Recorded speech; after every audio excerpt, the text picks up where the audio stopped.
하나님 아버지, 우리가 소돔과 고모라처럼 멸망을 당해도 할 말이 없거든.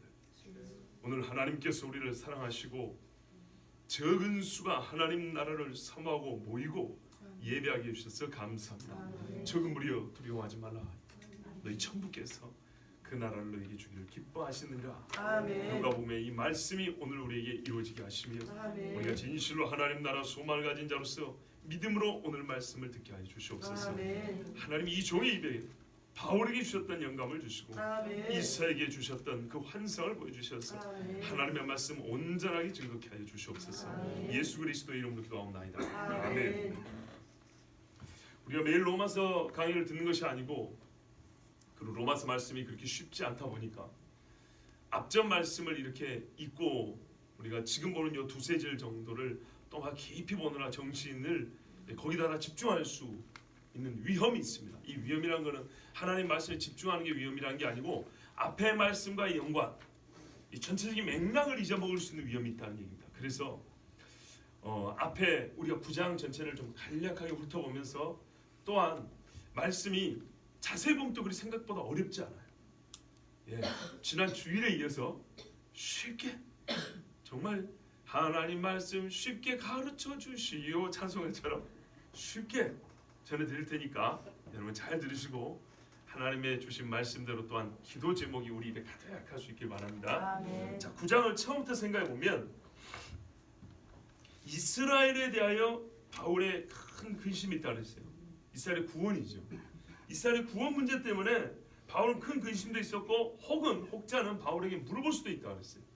그러면 도대체 이 좋은 구원, 이 믿음, 이 복음 너희 민족은 어떻게 된 거냐라고 물어볼 수도 있으며 본인 또한 이미 그 문제를 마음에 깊이 고민하는 중에 있었다는 것을 우리가 알 수 있고요. 그런데 이게 로마서에 기록되어 있다는 것은 우리에게 복음을 알려주는 데 있어서 매우 핵심 사항이기도 하기 때문에 단순한 궁금증과 근심을 얘기하려는 게 아니고 복음을 얘기하는데 이 이스라엘의 구원 문제가 역시 중요한 문제이기 때문에 이참에 여러 가지 이유로 하여 이 자리에서 언급하게 되었습니다. 자, 이스라엘의 구원은 한마디로 어떻게 된 거냐? 그들은 최상의 구원 조건을 갖추고 있는 자들이 아니냐. 이게 1, 2, 3절 이야기 아니겠습니까? 4절까지, 5절까지, 그렇죠? 이런 사람들이에요. 바로 이것이 우리가 착각하고 오해하는 것입니다. 뭐라고요? 이스라엘이 누구냐? 그들이 하나님께 받은 선물은 많아요. 그러나 이것을 우리는 어떻게 착각한다고요? 최상의 구원 조건이 아니냐? 그런데 너희 민족은 어떻게 된 거냐? 이건 인간적 관점에서는 그럴 수 있어요. 소위 확률과 가능성의 측면에서는 그럴 수 있지만 본질적으로 구원이 무엇인가를 안다면 이런 조건들은 조건이 아닙니다. 최상의 구원 조건이라는 것은 인간적 관점에서만 가능성이 크다는 것일 뿐이고 도리어 이 지점에서 우리는 구원에 대한 하나님의 절대 주권, 긍휼의 부르심을 잊을 수 있는 위험이 있다는 거예요. 조상들이 너희 것이지, 율법이 너희에게 있지, 제사도 있었지, 즉 예수님을 할 수 있는 예표가 많았지 않냐?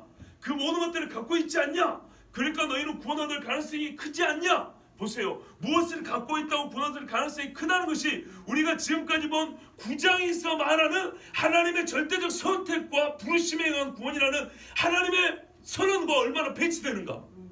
그죠? 바로 이 착각을 우리도 할 수 있는데 이스라엘도 했다는 거 안 했다는 거예요? 했다는 거예요. 이 모든 것들이 아무리 그럴듯하고 아무리 사람이 노는 가능성이 커도 구원이랑 본질적으로 그런 것들과 상관이 없다면 그것들은 가능성의 조건에 하나도 기여하는 바가 없다는 겁니다. 이해가 되시죠? 그래서 바울은 말합니다. 이스라엘의 구원 문제도 그렇고 모든 인류에게 공이 똑같이 하나님은 긍휼과 선택으로 구원하신다. 하나님의 주권 하에서만 구원의 문제는 이해하고 받아들여야 한다는 거예요. 지금 그 이야기를 9장 이제 그 6절 이하에서 말씀하고 있잖아요. 그래서 하나님의 선택과 긍휼에 따라 구원받은 자들의 목록을 제시한 거예요. 인류 역사 초창기에 오직 부르시는 이로 말미암아 선택받은 아브라함 믿음의 조상이라는 그 아브라함이 믿음을 갖게 되고 믿음의 조상이 된 이유, 연유가 어딨냐 그 말이에요. 오직 하나님의 선택이었다. 이거 오직. 그렇다면 그 다음에 태어난 우리들이 그러니까는요 이거를 착각하는 거죠. 아브라함이 하나님의 선택에서 구원을 받았단 말이에요. 선택해서 믿음의 사람이 됐단 말이에요. 그런데 이스라엘이 붙잡은 뭐냐면 그 아브라함의 자손이라는 걸 붙잡고 있다고요. 얼마나 웃기냐고요. 그렇죠? 아브라함이 하나님의 선택으로 구원을 받았는데 우리는 구원받은 이유를 어디서 찾냐 했더니 우리는 아브라함의 새끼니까 이야기하고 있다고요. 아브라함 같은 사람도 하나님이 선택을 해서 구원했거든. 우리가 단순히 이 뭐랄까요, 아브라함보다 더 큰 죄인이라고 하면 더 큰 죄인일 수밖에 없는 우리가 아브라함의 후손이니까 그냥 구원받는다, 율법 있으니까 구원받는다, 제사 지내서 구원받는다, 얼마나 터무니없는 소리냐는 거죠. 그래서 하나님께서 먼저 아브라함을 부르셨고 그의 후손을 중심으로 뭐냐면 약속의 씨를 자꾸 말씀한 거예요. 약속이란 단서를 붙였어요. 그냥 씨가 아니고 긍휼히 여김을 받지 못한 자들의 목록도 봤어요. 그렇죠? 예를 들어서 이스마엘, 에서, 바로 이런 사람들, 민족도 다르고 어떤 의미에서 뭐랄까요, 어머니도 다른 사람이고 같은 경우 있고 다양하지만 공통적인 거예요. 하나님이 택하지 않으셨다는 거예요. 그러니까 인간적 조건에서는 이 사람은 좀 더 가능성이 크고 이 사람은 좀 가능성이 낮고 이 사람은 그럴만해, 이 사람은 이해가 안 돼, 이럴 수 있지만 본질적으로 구원은 그런 거하고 무관하다는 거예요. 우리는 그런 데 빠진다고요. 이스라엘도 그 함정에 빠졌다고요. 그리고 그럼에도 불구하고 마지막까지 의심하는 사람들에게 하나님께서는 이 하나님이 이렇게 구원하시는 목적과 의도를 가르쳐 주시면서 마지막 의혹을 제기하는 자들에게 토기장의 비유로 쐐기를 박으셨죠. 그리고 최종적으로는 선지자들의 예언을 통하여 확정하신 겁니다. 하나님은 약속하신 대로 처음부터 약속하신 대로 행하고 계시니 더 이상 구원 문제로 하나님을 괴롭히지 마라. 이게 괴롭힐 수가 없는 것이지만 이제 말을 하자면 하나님을 성가시게 하지 마라. 내가 처음부터 구원에 관한 문제는 오로지 선택, 오로지 나의 긍휼하심을 따른 부름이다 그랬다. 그걸 역사 속에 보여주고 교리로 가르쳐주고 선지자들이 외쳤는데 더 이상 뭘 대답을 해달라는 얘기냐 이 말이에요. 그래서 바울도 최종적으로 그래서 말이 어떻게 굉장히 논리적이라는 거예요.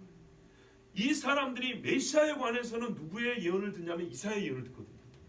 다른 선지자들의 예언도 듣지만은 이사야는 신구약의 종합이라고요. 거짓말이 아니죠. 이사야는 구약의 이 초창기 하나님의 창세 이후의 역사를 담고 있고 메시아 예언을 담고 있고 메시아가 어떤 원리와 방편으로 즉 중보 사역을 행하심으로 우리 구원하신다는 그 구체적인 이야기를 담고 있고 그 깊은 의미 뿐만 아니라 다시오사 새하늘과 새 땅까지 즉 창세기와 요한계시록 거의 중간에 들어있으면서 전체를 요약한 압축, 성경의 압축판과 같은 게 이사야란 말이죠. 그런데 성경의 중심은 메시아잖아요. 그러니까 이사야는 메시아 중심으로 성경 전체를 압축하고 있다도 과언이 아니에요. 그 이사야, 너희가 메시아면 들먹거리고 인용하는 이사야, 그 이사야를 통해서도 이 구원 문제를 내가 마지막까지 설명해 줄 테니까 이제 더 이상 말하기 없이 이런 말입니다. 자, 이스라엘아 너는 뭐가 그리 특별하냐? 내가 너를 특별히 부른 것 외에 하나님의 음성을 이해하는 거예요. 내가 너를 특별히 불렀다는 것 외에 네 자신이 갖고 있는 특별함이 뭐가 있냐 그 말이에요. 있다면 죄를 짓고 은혜를 헛되이 받았고, 그렇죠? 세상에 이만한 은혜 받은 사람이 있어요. 근데 이렇게 또 헛되이 받은 사람이 있어요. 로마인들도 복음 증거하니까 이렇게 헛되이 받지 않았어요. 갈라디아 사람, 고린도 사람 아무리 많이 죄 지어도요 광야 이스라엘처럼 그렇게 헛되이 받지 않았어요. 조선 사람들 그래요, 헛되이 받은 사람 많지만 그래도 우리가 이스라엘이 바벨론의 포로로 끌려갈 지경까지 아직 거기까지는 가지 않았어요. 그러나 때가 되면 이제 문제가 생깁니다. 하나님이 기다리고 계시는 거예요. 너희는 배신한 음녀 아니냐? 이게 호세아서에 말씀하고 있죠. 그럼에도 불구하고 이방인보다 더 추하고 가증한 너를 다시 아내로 맞았으니 네가 할 말이 무엇이냐? 또한 너희가 모세 다음으로 존경하는 선지할 수 있는 이사야의 목소리, 그가 무엇을 말하느냐? 남은 자, 예수님 오시기 전에 거의 700~800년 전에 증거했던 예언자 이사야가 그때부터 뭐라 하냐면 남은 자만 구원받는다고 하지 않았다냐. 소위 사람의 확률 문제가 아니라 완전히 나의 선택으로 구원받음을 가르쳐주지 않았더냐. 만일 내가 긍휼을 베풀어 남겨두지 않았다면 너희는 소돔과 고모라와 같이 멸망했으리라. 나는 바벨론을 그렇게 멸망시켰다. 이게 29절까지 요약입니다. 제가 여러분께 되도록이면 쉽게 이해를 할 수 있도록 제가 이렇게 말을 만들어봤어요. 그러니까 전체를 이렇게 요약해서 쉽게 풀어봤어요. 이사야에 보면 실제로 이 29절에 보면 주께서 우리를 남겨두지 아니하셨다면 우리가 소돔과 같이 고모라 같이 되었으리라. 이게 1장 9절에 있어요. 근데 그 외에 저 뒤에 가면은 바벨론은 실제로 소돔과 고모라 같이 멸망시켜 버렸다 이렇게 돼 있어요. 그렇다면 더 이상 나에게 구원을 요구하지 말라. 당연하듯이 소유권자 행사하지 말라. 빚을 준 사람처럼 구원을 내놓으라고 말하지도 말라. 다시 말하면 스스로 의로운 척하지 말라는 거예요. 이스라엘은 완전한 죄인이고 불로 영혼까지 살라질 악인이고 땅의 가장 깊은 곳보다 더 속이 훨씬 더 어둡고 캄캄한 음녀라고 말하고 있는 거예요. 이해가 되시죠? 예. 그리고 너희 입으로 시인하듯이 이사야는 메시아를 예언하고 그가 누구의 후손이며 또 어떻게 약속이 시인지 그가 오셔서 하실 일은 무엇인지 그분이 이루실 구원의 완성은 얼마나 장엄하고 멋질지 내가 이사야를 통해 다 가르쳐 주었음에도 너희는 어둠을 더 사랑해서 그 구원자를 못 박아 주겠지 않냐. 그런데도 지금 너희가 이 복음을 들을 수 있다는 것, 사실은 소돔과 고모라처럼 다 죽어야 되는데도 불구하고 지금 나에게 반박을 하지만 어쨌든 이 대답이라도 들을 수 있다는 것, 남아있는 것이 얼마나 은혜인 줄 아냐. 지금 이거를 깨닫게 해주는 겁니다. 자, 이제 조금만 더 자세히 말씀을 보겠습니다. 오늘 그렇게 뭐 이렇게 세밀하게 보지는 않습니다. 중요한 것들만 짚어서 보겠습니다. 왜냐하면 말씀을 뭐랄까요, 우리가 사전적으로 푸는 게 아니라 하나님의 말을 알아먹으면 되는 거 아닙니까? 그렇죠? 어떤 분이 제가 이제 어떤 그 영상을 봤는데요. 우리나라 축구 선수들이나 스포츠 선수들 중에서 외국에서 운동하는 분들이 있죠. 외국에서 이제 운동하다 보니까 외국말을 배우잖아요. 그래서 그분들이 얼마나 외국말을 잘하는지, 이렇게 영어를 더 잘하는지 그 인터뷰를 한번 보고 평가를 하는 그런 영상이 있더라고요. 와, 어떤 선수는 굉장히 영어를 잘한다고, 자기보다 잘한다고 막 이런 말을 해요. 그런데 예를 들어서 이모 선수는 발음이 별로 안 좋다. 사람들이 아니 외국에서 그렇게 선수 생활을 오래 해놓고도 발음이 이 모양이냐 그러는데 사실 그건 그리 중요하지 않다. 대화의 제일의 목적은 의사소통이다. 의사소통이 되는 것이 첫째고 그 다음에 발음인데 발음이 제 아무리 좋아도 의사소통이 안 되면 그는 별 의미가 없다. 물론 발음이 좋을수록 의사소통도 잘 되겠죠. 그런데 의사소통이 충분하다면 발음을 문제 삼지 말라. 이게 무슨 말이냐?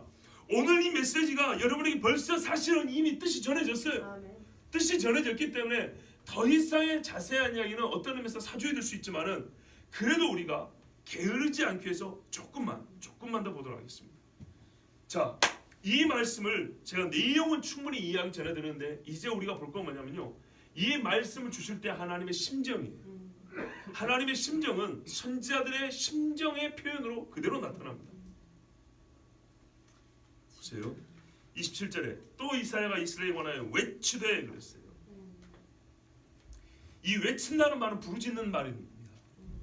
외친다는 말은 얼마 전에 보니까 불이 났을 때 딸이 베란다 난간에서 떨어지는데 엄마가 딸 손을 잡았더라고요. 딸이 깐난 애가 아니에요. 그런데요, 놀라지 마세요. 15분을 붙잡고 있었대요. 가능할까요? 그 딸의 몸에 이 손을 붙잡고 15분을 버틸 수 있을까요? 김자 전사님 15분 안 되죠. 1분도 어려울 거라고 봅니다.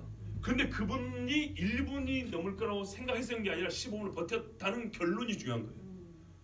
이게 오마니의 사랑이라는 거예요. 놀랍죠. 자, 그때 어떻게 했을까요? 우리 딸 살려주세요 막 소리 질렀겠죠. 딸은 엄마가 나를 놓고 내가 떨어져 준 것도 문제지만 엄마가 이 고생을 생각할 때 사람아 막 엄마 도와달라고 막 소리쳤겠죠. 그게 15분을 갔다는 거예요. 제가 지금 말씀드린 바로 이런 외침을 말하는 거예요. 이사야가 사람들아 들어라 이렇게 외친 게 아니에요. 이스라엘아 이렇게 외쳤다는 거예요. 왜? 이사야가 사역했던 당시가 뭐냐면 우시와 여담과 또 누구예요? 히스기야 당시 아닙니까? 히스기야 때 북이스라엘이 멸망을 했다고요. 북이스라엘의 10지파가 아수르에 잡혀가는 걸 봤다 그 말이에요. 그런데 하나님께서 이사야에게, 당대 사람들 모르는데 이사야에게 뭘 갖추냐면 유다는 나을 듯 싶으냐 그랬다 이 말이에요. 네 아들은 오홀리바마라 이름을 지어라. 호세아처럼 이사야 아이들도 2명을 이름을 지어놨어요. 이스라엘의 유다의 운명을 갖춰줬어요. 이사야는 말입니다. 메시아 예수님이 오셔가지고 우리를 구원하실 걸 봤는데 그 일에 유다가 어떤 짓을 할지를 봤다는 말이에요. 유다가 자기의 구주가 왔을 때 못을 박아 죽이고 열방이 흩어지고, 그러니까 이게 바벨론에 포로 잡혀는 정도가 아니고 이 정신나간 인간들이 바벨론에 포로를 갔다 온 다음에 돌아왔는데 고레스가 돌아오잖아요. 사실 고레스 칙령 나오잖아요. 이사야. 그 다음에 또 어떻게 해요? 하나님을 배역하여 로마의 종이 되고 자기 메시아를 못 박아주고 있어요. 이게 70년에 세계로 흩어졌고 온 땅끝으로 퍼져나가고 죽을 고생을 하고 몇 년인지 정확히 모르지만 역사를 이제 지나고 보니까 거의 2000년 동안 종과 죽음의 굴레에서 벗어나지 못하고 이렇게 살다가 끝에 가서야 메시아가 다시 오실 때 모이는 그걸 봤을 때 마지막 광경에 이사야 65장 66절에 보면 보아 내가 새하늘과 새 땅을 창조하노니 이 말씀 여기까지 이사야 봐서 그때는 하려고 하는데 그때까지 어림잡아 지금 우리가 보고 있는 거의 2000년의 셈, 이사야 때문에 거의 2700년이잖아요. 2800년. 이거를 봤을 때 이사야가 결론을 알지만은 그 역사의 수천 년 동안의 이스라엘의 질곡과 피해를 봤을 때 그 심정이 어쨌겠어요? 그 심정을 알아야 이 말이 이해가 되는 거예요. 이사야가 이스라엘에 관하여 외칠 때 이스라엘아 이스라엘아 내 백성 유다야 이렇게 외쳤다 이 말입니다. 아시겠죠? 왜요? 성경 전체 압축이 이사야라고 그랬죠. 봤거든. 새하늘과 새 땅이 참 있다 오는데 그 전에 메시아가 어린 아이로 올 줄 봤거든요. 한 아이가 우리에게 있어. 정사와 건설. 그는 질고를 지었습니다. 우리의 죄를 그에게 담당시킬 정도다. 그가 자기 영혼의 속건제물로 이 백성에 외쳐도 그 귀가 가리고 눈이 가려서 보지 못하고 듣지 못합니다. 이걸 이사야가 다 봤거든요. 하나님이 다 가르쳐줬거든요. 이 얼마나 괴로운지, 내 백성 내 형제가 얼마나 그 죄로 말미암아 피 흘림을 겪어야 되는지, 그 죄 때문이지만은 그렇지만서도 그 고난을 겪을 생각하니까, 자기 메시아를 알아보지 못한 이 영적 무지를 생각하니까 이사야가 속이 찢어지는 거예요. 찢어져. 그래서 외쳤다는 얘기예요. 그렇게 외쳤다는 얘기예요. 이사야가 이스라엘에 관하여 외치되 정말 찢어지고 괴로운 심정을 한 말이에요. 이스라엘 백성아, 너희 자손들의 수와 비록 바다의 모래 같을지라도, 아니 모래 같으면 좋지 왜 할지라도 남은 자만 구원을 받으리니. 여러분 봐보세요. 이 말씀이요 어디 예언이냐면 창세기 22장 17절 말씀입니다. 아브라함이 이삭을 맡을 때 뭐라 그러냐면 네가 네 아들 독자로도 내게 아끼지 않았어. 이삭을 모를까요? 나도 내 독자를 준다는 말을 모를까요? 알지요. 그래서 너희 백성이 바다의 모래수처럼 많을 것이다. 그리고 내 씨가 대적의 성을 차지하라 그랬죠. 이 말씀을 몰라서가 아니라 이사야는 아는데 딱 반통을 했어요. 맞죠? 그 씨가 와서 우리를 구원하는데 전체적으로 이사야가 보는, 그러니까 전체로서 이스라엘을 얘기하는 거예요. 너희가 궁극적으로는 그 씨로 말미암아 구원을 받아. 그런데 그 전에 있을 일을 너희가 좀 알아야 돼. 너희의 배도함으로, 너희의 불신으로 말미암아 어떤 일이 벌어지냐? 그 많은 씨가 있을 것이라는 것은 하나님의 약속대로 이루어지는데 그 많은 씨가 대적의 성문을 다 차는 건 아니요. 결과는 예수 그리스도와 아브라함의 씨는 맞지만은 그 예수 그리스도를 믿는 자는 그렇게 많지 않다는 거. 이게 얼마나 괴로운 사실인지 한번 생각해 보세요. 하나님은 아브라함에게 이 약속을 주실 때 한 문장으로 줬다고요. 그렇죠?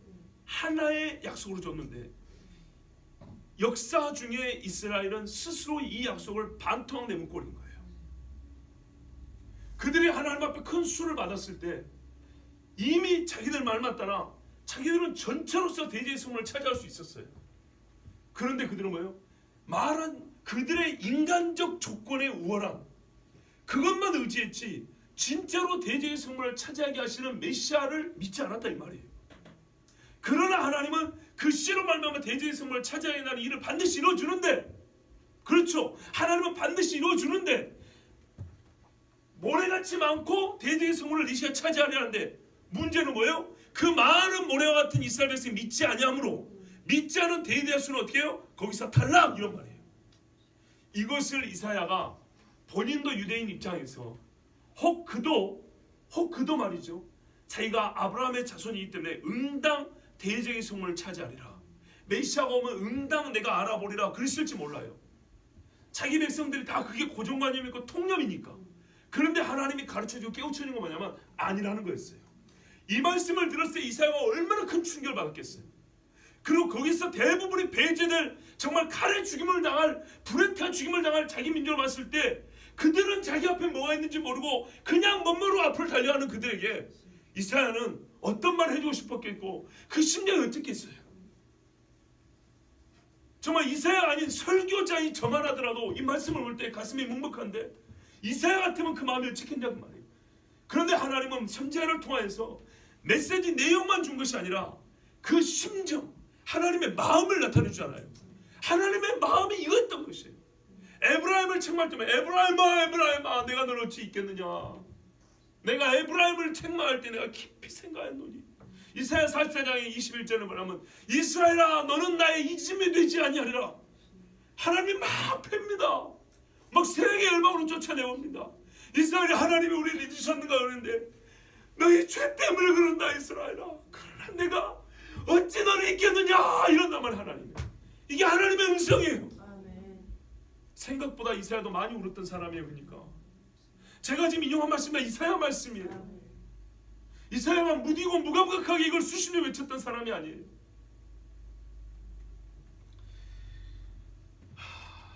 여러분 안타깝죠? 성경 보겠습니다. 이사야 10장 22절에서 23절입니다.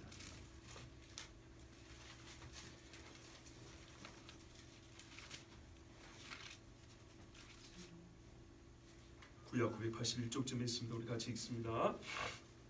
이스라엘이여 내 백성이 바다의 모래 같을지라도 남은 자만 돌아오리니 넘치는 공의로 파멸이 작정되었습니다. 이미 작정된 파멸을 주 만군의 여호와께서 온 세계 중에 끝까지 행하시리라. 아멘. 아멘. 이걸 이사야가 봤으니 외치기는 외쳐야 되는데 꼴 좋다 이 자식들아 이렇게 외칠 수가 없었어요.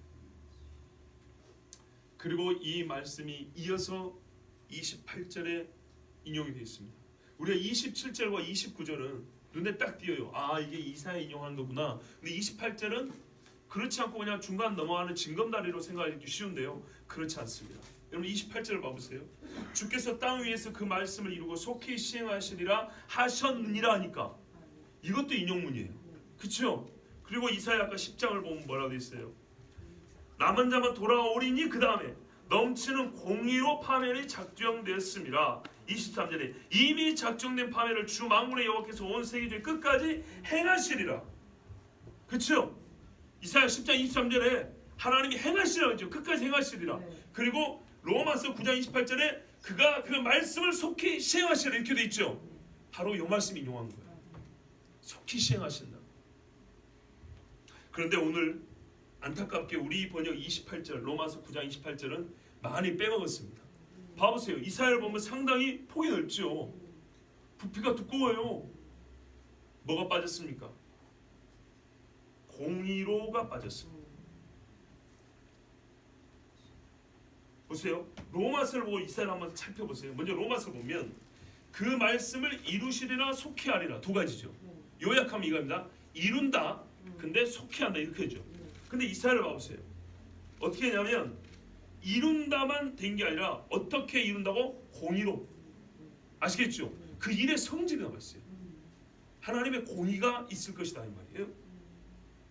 그리고 이 일을 어디까지 한다고요? 온 세계 중에 끝까지 한다. 무슨 말이냐면 하나님이 결판을 낸다는 말입니다. 이게 그냥 시행하는 것이 아니고 필요한 하나님의 공의에 충족한 만큼 완벽하게 끝낸다는 얘기입니다. 아시겠죠? 그러니까 무슨 말이냐면 이사야 말씀을 로마서 인용을 할 때 바울은 사실 온전한 인용이 있는데 번역이 빼놓고 번역을 했어요. 다른 번역에 보면 온전한 인용이 나옵니다. 다른 번역이 뭐냐면 그분께서, 그러니까 하나님께서 그 일을 마치시고, 그 일이 뭘까요? 이스라엘을 파멸하고 또 남은 자만 도래한다 그랬죠. 일단 파멸하고 그 일을 끝마치시고 의 안에서 그것을 단축시키리니. 그러니까 그들을 몰아내고 죽이고 열방에 흩어버렸죠. 그런데 이거를 길게 하지 않고 하나님의 의가 나타날 수 있도록 시간을 단축시켰다는 거예요. 이는 단축된 일을 주께서 땅 위에서 이루실 터이기 때문이라 하느니라. 아멘. 요게 이사야 말씀을 좀 더 바르게 인용한 성경이에요. 근데 우리 번역은 항상 문제인데 핵심을 좀 빼버렸어요. 아까 말했잖아요. 반드시 한다, 속히 한다. 이 두 개만 있는데 이사야 말씀에는 어떤 식으로 한다고요? 공의로 한다. 그리고 끝까지 한다. 속도만 말해준 게 아니라 정도를 말해주고 있다고. 이 일의 성격과 정도를 얘기해주고 있다고. 그것을 빼먹고 번역을 했고, 그러니 하나님의 말씀은 언제나 하지 않은 거예요. 무슨 말이냐? 여기서 들어간 게 뭐냐면, 여러분 로마 3장에 그러죠. 하나님께서 새 의, 그러니까 율법의 한 의를 우리에게 보이셨다 할 때 예수 그리스도를 말미암는 의니 곧 이때 자기도 의로우시며 예수 믿는 자를 의롭다 하려 하십니다. 이렇게 되어 있죠. 예수님이 오실 때 하나님의 의로우심을 나타내시고 또한 우리를 의롭다 하신 이 두 가지를 동시에 이룬다 그랬죠. 자, 근데 이 복음이 온 땅에 증거되게 하여 이스라엘이 그들의 죄값이긴 하지만 하나님은 또한 복음이 증거되게 하여 이스라엘을 흩으셨죠. 그렇죠. 흩어서 진행된 일이 뭡니까? 복음이 증거됐다는 겁니다. 하나님의 의가 만방에 선포됐다는 겁니다. 그리고 그들이 자기들의 범죄로 말미암아 흩어졌다는 것이 증거되므로 역시 하나님은 공의로우신 분이라는 게 증거됐다는 겁니다. 맞죠? 이것이 바로 하나님이 하신 일이라는 거예요. 그냥 형벌만 내린 게 아니고 형벌이 하나님의 의 안에서 이루어졌다는 거예요. 하나님의 의로우심을 나타내는 방식으로 이루어졌다는 얘기입니다. 그래서 실제로 우리가 하나님의 의를 알게 됐고요. 그리고 그 일은 어느 정도까지 가냐? 하나님의 의가 충족될 때까지. 하나님이 이 땅에 내가 누군지, 나 여호와 만군의 여호와 선택하고 부르시는 여호와가 온 땅 사람들에게 확실하게 알려지기까지 하나님은 이 일을 행하셨다는 말이에요. 이스라엘을 흩으시고 때가 될 때까지 그들을 거두지 않는 때가 언제라고요? 땅의 모든 족속에게 복음이 증거되고, 그리고 뭐라 그랬죠? 이방인의 충만한 수가 찬다 그랬죠. 보세요. 제가 쓰는 단어를 보세요. 충족, 충만, 완성. 그 말은 뭐예요? 빈틈없이 마지막 꼬린점까지 다 갔다는 얘기 아니에요. 아구까지 찼다는 얘기 아닙니까? 그렇죠? 성경은 그런 말이에요. 하나님, 이 일이 하나님의 의로우심으로 이루어진 것이고, 즉 여기에 불의를 찾으면 안 돼요. 이스라엘 사람들처럼 어찌 하나님이 그럴 수 있냐? 아까 토기장 이야기 앞에 나왔죠. 그거예요. 어찌 이럴 수 있냐? 이렇게 물으면 안 돼요. 실제로 우리는 하나님의 의를 맛보게 됐어요. 하나님이 얼마나 의로우신지 알게 됐어요. 그리고 그 의로우신 일이 의의 충족에 이르기까지 하나님은 이스라엘을 어떻게 해요? 벌하시기도 하고 그들을 열방에 흩으셔서 하나님의 말씀에 지그들이 원하든 원하지 않는 증인이 되게 하셨어요.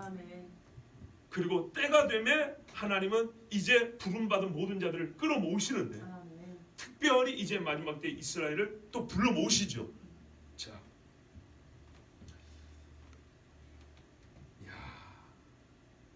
하나님 멋지세요. 예. 여기서 한 가지 생각할 건 하나님이 단축시킨다고 그랬어요. 아까 우리가 제사도 있고 율법도 있고 조상도 있고 메시아도 그들 중에 나셨고 이러면 구원 얻기 얼마나 좋은 조건이냐. 그렇죠. 불리한 건 아니죠.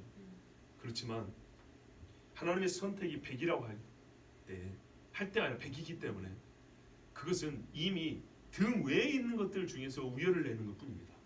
아무 의미가 없죠. 그렇죠.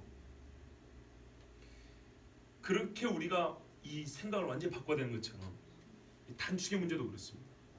이스라엘이 로마의 멸망을 당하고 흩어진 것만 하더라도 다시 나라가 세워질 때까지 1900년이 넘게 걸렸습니다. 그러면 1900년이 단축입니까? 라고 말할 수 있어요. 그러나 여러분 단축입니다. 왜 그런지 아십니까? 만일에 1900년 동안 이스라엘이 흩어질 때 광풍이 불어서 빡 흩어지고 1900년 동안 차근차근 모아가지고 누가 막지만 않으면 자연스럽게 1948년 5월 달에 독립 이렇게 착착착 점진적으로 이스라엘의 회복이라든지 이스라엘 나라의 재건이 이루어졌다면 단축이라고 말하기 어렵겠죠. 그래도 단축이라면 단축이죠. 하나님 말씀하시면. 그런데 봐보세요. 이거는 갑작스럽게 된 겁니다. 점진적으로 된 게 아니었어요. 1948년에 독립하기 전에 불과 몇 년 전만 하더라도 전 세계에서 가장 학대받고 학살당한 민족이 유대민족이었어요. 그 민족은 씨가 많았다고 생각했다고요. 그런데 여러분, 갑자기 아무도 예상하지 못한 그날 그때, 그리고 하나님의 약속은 그 땅에 전 세계 열강이 어디에 진짜 세상 말로 뭐에 홀린 것처럼 정말 성령이 강력하게 밀어붙이니까 찬송 도장 찍고 가라고 보내주잖아요. 그래가지고 이스라엘이 정말 기적이죠. 기적적인 게 아니라 기적이에요. 여리고가 무너진 것보다 더 심한 기적. 이거는 무너진 여리고를 다시 세운 거예요. 완전히. 그렇게 세우셨어요. 그러니까 단축인 겁니다. 하나님 분명히 말씀하셨어요. 하나님 손 떼고 있으면요, 1900년, 2900년, 만년 가도 절대 다시 모일 수가 없습니다. 여러분 생각을 해보세요. 세상 어느 민족이 무너진 다음에 다시 세워졌습니까? 한번 생각해보세요. 그 핏줄은 남아있는 사람들이 있어요. 지금 가까운데 몽골도 몽골 제국은 없어졌습니다. 로마 제국은 없어졌습니다. 이집트는 남아있지만 옛날에 애굽의 그 제국은 없습니다. 그들은 옛날의 영광을 그리워할 뿐입니다. 그리고 그 외에 이루 셀 수 없는 민족들이 멸종을 당했습니다. 나라가 흔적도 없이 사라졌습니다. 그런데 이스라엘은요, 같은 일, 같은 민족, 같은 자리, 갑자기 점진적으로 준비하고 이게 잘 된 것도 아니에요. 물론 뭐 정치적으로 약간 준비하는 시온주의자들이 있었다지만 그래갖고 될 일이 아니에요. 여러분 옛날 우리가 독립운동가가 없어가지고 독립을 못했습니까? 힘이 역부족이에요. 하나님이 절대적으로 도와주지 않으면 할 수가 없는 거예요. 그렇죠? 하나님 말씀하셨어요. 때가 되면은 내가 이스라엘을 생각하사 단축시킨다고. 출애굽할 때 생각해보세요. 하나님이 그들의 우월을 듣고 기억하셨다 그랬어요. 신실하고 정말 진실하신 하나님. 너무너무 제가 좀 표현이 그래서 안 쓰려고 그러는데 멋진 하나님. 너무너무 멋진 하나님. 자, 또한 이사야가 말했습니다. 그 남은 자에 대해서 말해준 겁니다. 다시 한번 설명해 줍니다. 이 남은 자가 수가 적다고 우리가 하나님께 투정을 부릴 게 아니다. 왜냐하면 만약에 하나님이 남겨두지 않았다면 우리 힘으로는 스스로 남을 수가 없다. 왜냐하면 우리의 죄를 우리가 잘 몰라서 그러는데 무슨 사건을 비유로 들까? 예를 들까? 그래, 소돔과 고모라 알지? 소돔과 고모라. 소돔과 고모라와 똑같다고 생각하면 된다. 이런 말이에요. 아까 말씀드린 대로 이사야 13장 19절에 보면 열국의 영광이요 갈대아 사람의 자랑하는 놀이개가 된 바벨론이 하나님께 멸망당한 소돔과 고모라 같이 되리니. 바벨론은 그렇게 돼서요 땅 속에 묻혀버렸어요. 하룻밤에 망했어요. 그런데 이사야는 뭐라고요? 주께서 우리를 생존자를 조금 남겨두지 아니하셨다면 우리가 소돔과 고모라 같았으리로다. 남겨두지 않았다면 우리가 그렇게 됐을 것이다. 그러니까요, 하나님께서 이 큰 재앙의 시간 동안에 사람의 가능성이 아니라 하나님이 다 이렇게 덮어서 보호하셔가지고 남겨두셨다는 것. 그러니 이스라엘아, 무슨 하나님께 할 말이 있겠냐? 우리가 지금 남아서 이 바울을 통해 주시는 이 말씀을 듣는 것 자체가 하나님 남겨주셨다는 증거 아니겠냐? 이렇게 일하시는 하나님 누굽니까? 만군의 주입니다. 참 재밌습니다. 만군의 주라는 말은요, 선지자들이 쓴 말인데 하나님을 가리키는 호칭이 많잖아요. 만군인입니다. 군대의 하나님이라는 겁니다. 하나님의 주권을 나타내는 표현이 많지만 만군은 그 중에 강력합니다. 왜냐하면 전쟁은 군대를 갖고 하잖아요. 그렇죠? 즉 승패를 얘기하는 겁니다. 하나님이 이해를 하자면 우리가 이 말 그대로 하면 하나님이 싸움에서 승리하심으로 주는 거라는 말입니다. 여러분 봐보세요. 베드로한테도 이슈 뭐냐면 마귀 새끼가 너를 내놓으라 한다. 그런다 하잖아요. 근데 내가 마귀에게 너를 안 내놓으려고 내가 너를 왜 구하고 있다. 이렇게 말씀하셨잖아요. 제자들이 그러잖아요. 내가 너희를 보호하고 있다. 예수 못 박혀도 잡힐 때도 제자들은 다 남겨주셨잖아요. 마귀는요 제자들 다 죽이고 싶었죠. 여러분 나사로도 보세요. 뭐라는지 아십니까? 요한복음 보면 나사로가 죽었다 살아났기 때문에 사람들이 예수님을 더 믿는 거예요. 그래서 나사로도 죽이려 합니다. 근데 안 죽었죠. 마귀는 나사로도 죽이려고 했어요. 그러나 하나님은 보호하셨어요. 이렇게 남겨두신 거예요. 만군의 주 하나님께서 우리는 눈으로 보지 못하지만 이스라엘의 유대인들이 히틀러 당시에도 죽으려면 훨씬 더 많이 죽을 수 있었어요. 그런데 여러분 하나님은 어떻게 보호하시는 거 보세요. 역사를 보면 알지만 만군의 하나님께서 인간 육체의 군대보다 강하게 역사하셔서 무명한 사람들께서 수백 명씩 구원하시고 선량한 일반 서민들의 손을 통해서 몇십 명씩 구원하시고 똑같은 독일 사람들 통해서도 연민의 정을 느끼게 하셔서 또 구하게 하시고 군대가 구해준 게 아니었어요. 하나님께서 엘리사 때처럼 말이죠. 천군 천사를 동원하셔서 악한 영과 싸움에 이기시고 그 악한 자들을 사로잡고는 악한 마음을 이겼다는 이게 중요한 거예요. 예?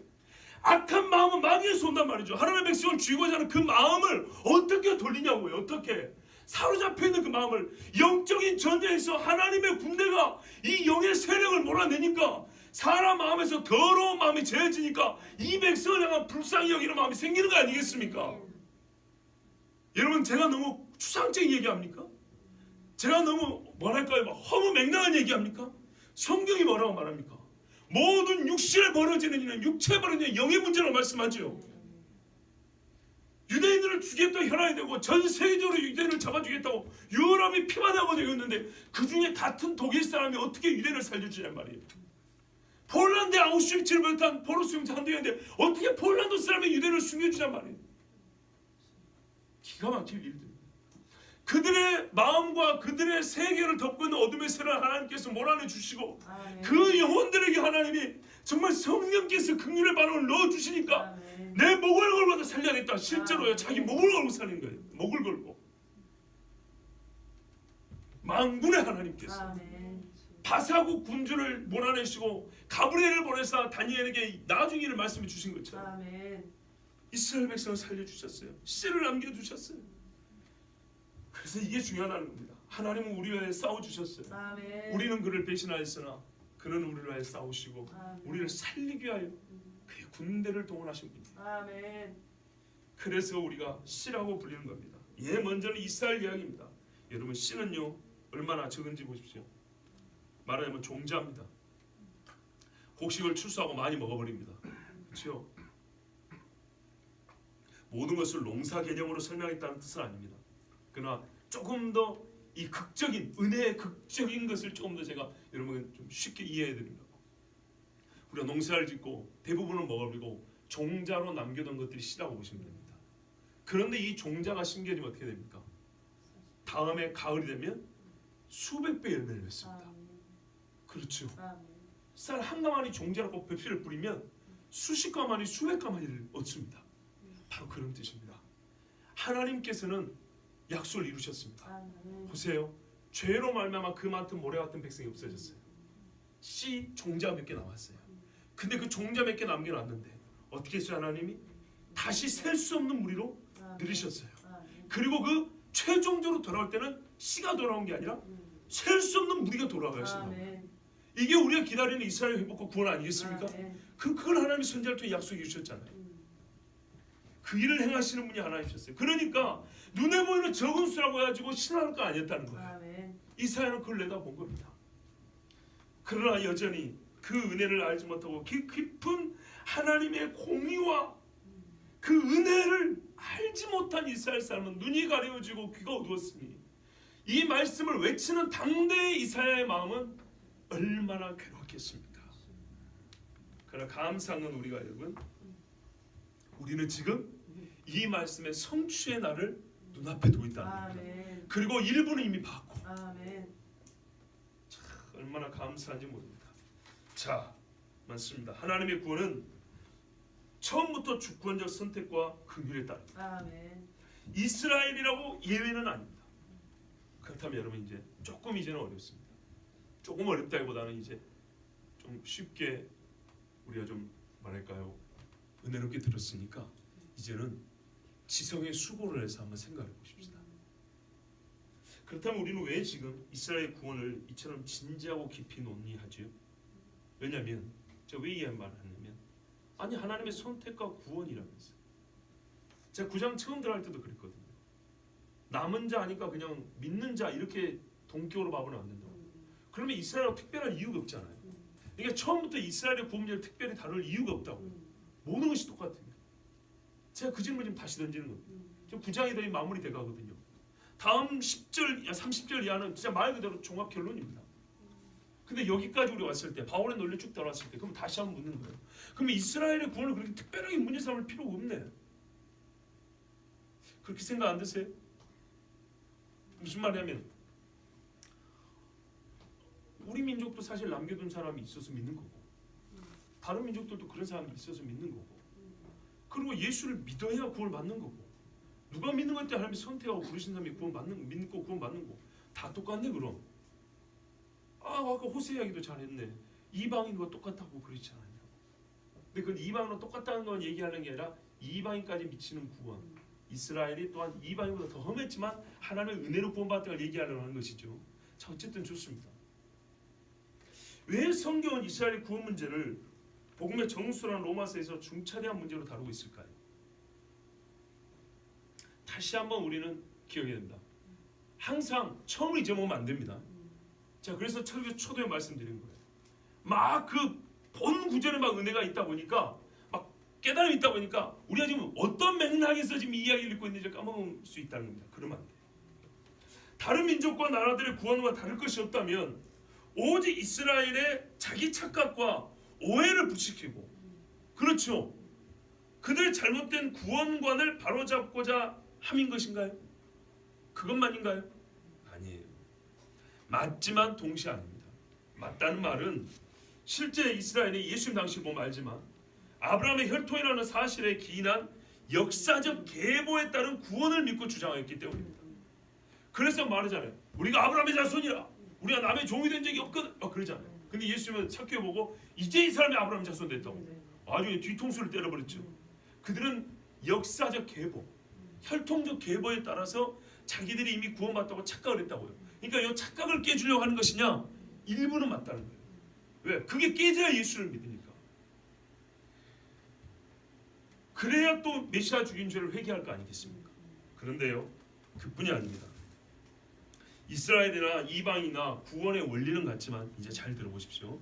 구원의 원리는 같지만 바로 그 하나님의 주권적 선택과 긍휼이 이 민족에게 더욱 많이 부어졌다는 사실을 말하고 있습니다. 이 민족에는 그 선택과 긍휼이 약속이 되었다는 걸 말하고 있는 것입니다. 이 차이가 뭔지 아시겠어요? 우리가 하나님의 선택으로 주의 자녀가 됐죠. 부르심으로 예수 믿게 됐죠. 그런데 혹시 미리 예약해 놓고 오신 분들 없죠?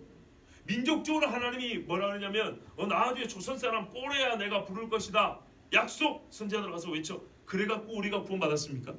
그건 아니라는 거예요. 그런데 성경은요 수십 번 수백 번 말하면 이스라엘에 대해서는 이렇게 말씀했다는 거예요. 이 차이를 얘기해요. 자 보세요. 본질적 원리가 다르다는 게 아니에요. 선택과 부르심이라는 건 똑같아. 근데 이스라엘은 이것마저도 부인했어요. 그런데 그렇지 않다. 너희도 선택과 부르심을 구원받은 거다. 아시겠죠? 요거를 깨우쳐 주는데 굉장히 많은 시간이 필요했어요. 이거를 깨우쳐 주는데 예수님의 피가 필요했어요. 선지자들의 목소리 필요했어요. 그런데 이것이라면 다른 민족과 이스라엘이 다를 게 하나도 없어요. 그렇죠? 이것이라면 9장에서 이렇게 이스라엘 구원 문제를 깊게 논할 필요가 없다고요. 그런데 차이가 분명히 있긴 있다는 거예요. 뭐냐? 선택과 긍휼이 우리에게 주어지긴 했으나 우리는 약속되고 준 게 아니고 전사님 잠겠죠 이제? 이해됐죠? 우리에게 주어진 그러니까 원리는 똑같은데 우리는 약속이 됐거나 하나님이 때가 되면 부른다고 했거나 그래서 온 게 아니라 어쨌든 결과적으로 우리가 은혜를 받긴 했는데 이스라엘에게는 뭐라 하냐면 아브라함 때부터 내 씨에게는 내가 반드시 부어준다고 약속을 했다 이 말이에요. 이해되시죠 이제? 근데 그 약속이 끊어지는 것 같았거든. 많은 애들이 예수님을 부인하고 죽여버리고 떠나니까. 그렇죠?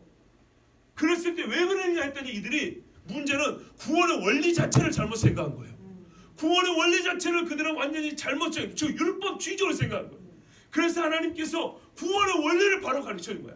너희가 아브라함의 혈통이지만 아브라함이 어떻게 부름받은 거 봐라. 너희도 모든 사람과 똑같이 로마 전체로 너희는 똑같은 사람이야 사람.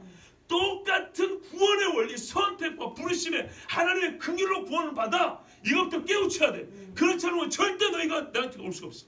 이걸 깨우쳐줬어요. 그런데 하나님의 약속은 그것만이 아니었다는 거예요. 너희에게는 민족적으로 그 깨달음이 있고 하나님께서 정말 때가 되면은 부르고 선택하는 그 일이 확실하게 메시아가 오기 전에 내가 그 일을 해주겠어. 진짜로 그 많은 모래와 같은 애들이 다 때려갔지만 그 나머지 종자를 통해서 다시 아브라함의 약속한 그대로 약속 그대로 다시 모래같이 하늘 별같이 많게 해서 내가 불러주겠어 라고 약속을 했다는 겁니다. 이게 신비라는 거예요. 이게 바로 하나님의 이스라엘의 다르다면 다른 점이에요. 전렌지 성도님 이해 되시죠? 좀 불만이 있을지는 몰라요. 왜 걔들만? 그럴지는 모르지만 이건 그래서 통일장 얘기한 거예요. 하나님께서 긍휼의 그릇으로 예배하는 것이 있고 그 능력의 영광을 나타나고 진리의 그릇으로 예배하는 것이 있고 그렇다 한들 무슨 말 하겠느냐. 여러분 이스라엘 한 명을 구원하든 얘들이 뭐 15, 20을 구원하든 우리가 관여할 바 아니요. 내가 죽어마땅한 죄인인데 내가 구원받는 게 감사하지. 나에게는 은혜를 베풀고 그들에게 더 베풀어주다고 배가 아프면 안 된다 그 말이에요. 근데 하나님께서 이스라엘에 주신 약속이라는 것은 표현을 하자면 그 선택을 하는 이스라엘은 반드시 하겠다는 거예요. 그 위를 더 베풀어 주겠다는 거예요. 그 신비에 대해서는 우리가 이미 9장을 들었다면 이제 가타부터 하면 안 돼요. 그래서 11장, 10장, 11장은 이게 깊도다 하나님의 지. 누가 하나님께 먼저 가르쳐서 대답을 듣겠느냐 이런 거예요. 다시 한번 제가 쓰여진 원고를 한번 읽어드리겠습니다. 이스라엘이나 이방이나 구원의 원리는 같으나 바로 그 하나님의 주권적 선택과 긍휼이 이 민족에게 더 많이 그리고 약속이 되어서 부어졌다는 사실이 다르다는 것. 여기까지 오기 위해서는 구원의 원리 자체가 이스라엘과 이방인에게 동일하다는 것을 이스라엘에게 깨우쳐줄 필요가 있었다는 것. 구원은 전적으로 인간적인 어떤 조건의 유리함이 아니라 하나님의 주권적 선택과 긍휼로 말미암다는 것. 이스라엘은 이것부터 몰랐기 때문에 이거를 깨닫고 그 다음에 바로 그 선택과 부르심이 하나님의 이스라엘에게 약속하신 바라는 것. 이거를 깨우쳐줘야 되기 때문입니다. 생각해보세요. 아까도 말씀드렸지만 어느 민족이 망한 후에 다시 세워짐을 받았으며 이 자체가 바로 하나님의 약속이 성취다 그 말입니다. 쫓겨난 후에 다시 돌아와 나라를 세운 나라가 어디 있습니까? 그러니까 바로 하나님의 이게 어디예요? 선택의 약속이 돼 있었다 그 말입니다. 또다시 세우고 또다시 세우고 어느 민족이 종말의 때 그리스도의 형제된 백성으로 불려지고 그들의 거하는 곳이 그리스도가 왕으로 좌정하여 다스리는 곳이라 정해졌습니까? 그러니까는요 쫓겨났던 백성이 돌아와서 수도를 세웠는데 거기가 그리스도가 왕으로 좌정하는 온 세계 열방의 수도로 여겨진다고 약속대가 어딨냐 이 말이에요. 그러니까 제가 지금 말하는 거는 구원의 원리는 똑같으나 이스라엘은 더 많은 약속이 주어진다. 약속. 어느 나라가 너희의 대적은 나의 대적이라 내가 원수를 갚으려는 만군의 주가 편들어 주신 나라가 어딨냐 이 말이에요. 성경에 대놓고 좀 죄송합니다 편파적으로 이게 하나님의 약속이에요. 이 문제에 대해서는 이제 우리 이방인들이 좀 문제를 삼으면서 불만 가지지 마라 그 말이에요. 예? 그냥 구원받는 것도 우리는 할 말이 없는 거예요. 소돔과 고모라 같았었으리로다. 어느 민족이 종말의 때 민족적 회개와 구원을 약속받았습니까? 일어나긴 했지만 약속이 된 민족은 이스라엘이에요. 우리가 요엘이나 스바냐나 스가랴나 이사야나 에스겔이나 다 이스라엘 약속 아닙니까? 없습니다. 바로 이 점입니다. 이스라엘 사람이나 다른 민족이나 어떤 사람이든 구원은 하나님의 주권적 선택과 긍휼의 부르심에 의해서만 얻습니다. 아멘. 그러나 이스라엘은 이 선택과 부르심의 가능성이나 희망이 아닌 약속을 받았다는 겁니다. 아멘. 가장 벌받아 마땅한 자들이 가장 큰 은혜의 날을 약속받았다는 것. 이것이 우리가 로마서 9장에서 이스라엘의 구원을 논하는 이유입니다. 2000년 전 바울 당시에 그리고 곧 이어질 역사의 질국 속에 이스라엘이 메시아 죽인 죄값을 치를 것이요 열방을 향한 선교주 사명, 본인들이 원하든 원하지 않았든 이 사명을 감당하기 위해 흩어질 것을 이사야는 내다보았습니다. 약 800년 전 이사야가 2000년 전 바울이 했으니까 예수님 오시기 전 800년 전 이사야가 내다본 것을 바울이 지금 똑같이 내다보고 있다고 생각하시면 됩니다. 무슨 말인지 아시겠어요? 바울이 지금 이사야 말을 그대로 인용하고 있죠. 이게 이사야 때 예언이 됐고 바울 때 아직 성취가 안 됐으면 바울 때도 아직 예언인 거죠. 800년은 지났지만 그러니까는 바울도 이사야가 본 걸 지금 똑같이 보고 있다고 생각하시면 돼요. 그러니까 바울이 어떻게 아까 뭐라고 말했어 로마서에 내가 그리스도에서 끊어질지라도 원하는 거야. 이게 바로 이사야의 심정이에요. 왜? 800년 전 이사야의 심정이 현재도 지금 그 예언이 성취가 안 되고 과정 중이니까 그 길목에서 바울이 다시 한번 외쳐준 거니까 바울도 역시 이사야가 본 걸 똑같이 보고 이사야가 아는 것을 바울도 알고 있고 그래서 이사야가 느꼈던 그 고통을 바울이 똑같이 느끼는 거예요. 그러니까 우리는 성경을 비춰준다고. 이사야는 자기의 심정을 이사야서에 기록은 안 해놨지만 우리가 바울의 심정을 볼 때 어떻게 알아요? 이사야의 심정이 이렇게 구원할 수 있죠. 그것을 또한 바울이 표현하기를 이사야가 외쳤다. 이 외쳤다는 헬라어 원어는 우리가 다른 데서 부르짖었다 말하고 똑같은 말이에요. 그러니까 이래서 두 선지자와 사도의 심정을 우리가 알게 되는 겁니다. 당대와 앞으로 이어질 2000년의 고난을 겪어야 할 내 민족, 내 형제를 바라보는 그 마음이 얼마나 아팠으랴마는 그러나 바울은 아픈 만큼 깊게 이스라엘의 구원을 계시에 따라 증언했습니다.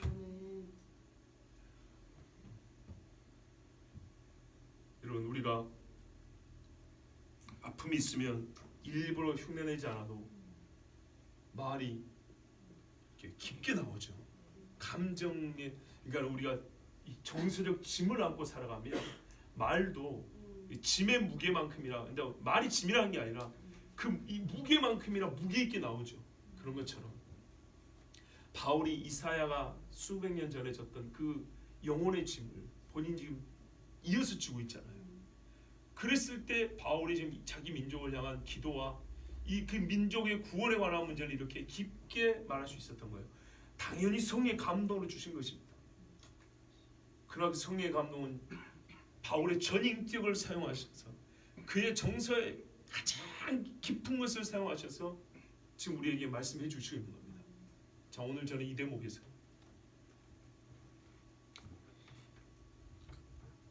이 말씀의 주혜와 강에 덧붙여서 저 북녘에 있는 우리 민족을 생각합니다. 오늘 우리가 이 말씀을 읽고 우리가 바울과 같은 심정으로 이제 북녘을 좀 생각해야 되지 않겠습니까? 관념적으로 하나님 북한을 열어주십시오. 하나님 저기 있는 사람들도 자유롭게 찬송할 수 있는 날을 주십시오. 여러분 하나님께서 이사야와 바울을 통해서 주신 심정은 불이 붙다 못해 새까맣게 타져버릴 지경 그렇게 주신 거예요. 이 대목에서 우리 한번 생각을 해보죠.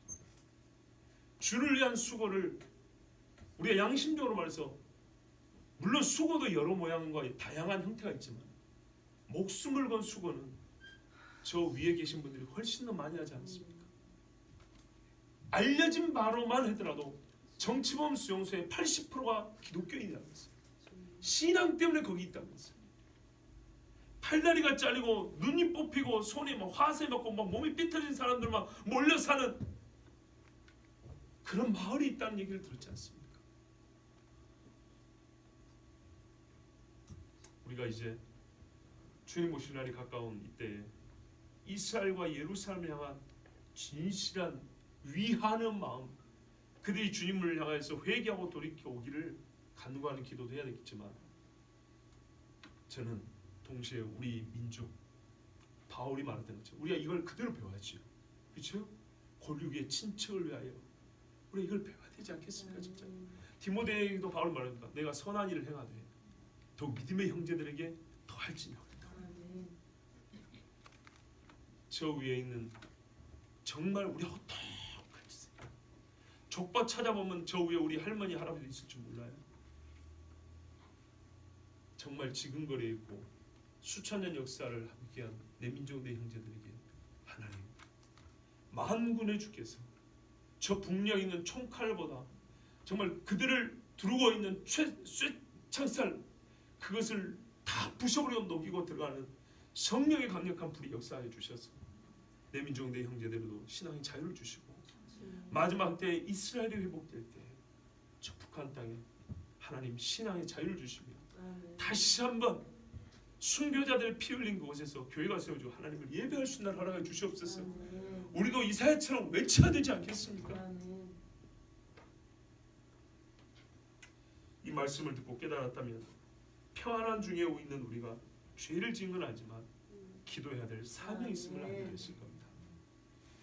바울의 말을 통해서 내용만 배울 것이 아니라 그의 심정을 보시고 하나님의 가슴을 느껴 이스라엘 위하여 또 하나님의 아들이 다시 오실 날을 고대하면서 오늘도 마지막 호흡을 내쉬고 신앙 고백을 하고 이 세상을 떠나고 있을 저 북녘의 내 형제 자매들 위해서 우리도 이사야처럼 바울처럼 하나님 앞에 부르짖어 기도하셔야겠습니다. 아멘. 이것이 말씀을 들은 자의 사명이고 아멘. 또한 말씀을 들은 자가 행할 수 있는 복된 행위입니다. 아멘. 우리 시간 함께 기도합니다.